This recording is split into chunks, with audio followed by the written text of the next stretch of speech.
Hi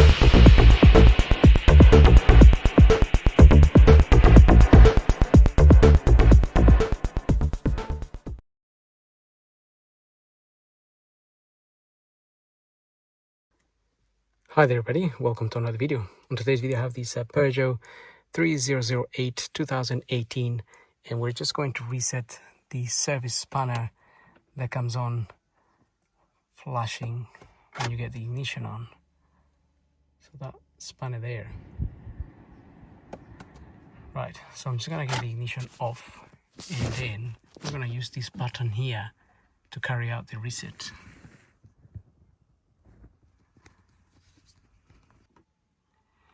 Okay, so what we want to do is press this button, press and hold this button, and then get the ignition on, and keep holding this button until this timer here that has started goes to 0.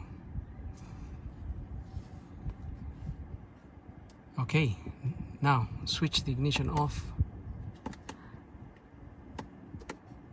and release this button, and now you can restart the ignition and you may notice that the spanner is now gone.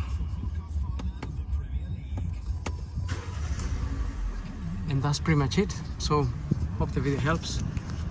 Don't forget to like, follow, subscribe, and we'll see you all in the next video. So thank you for watching.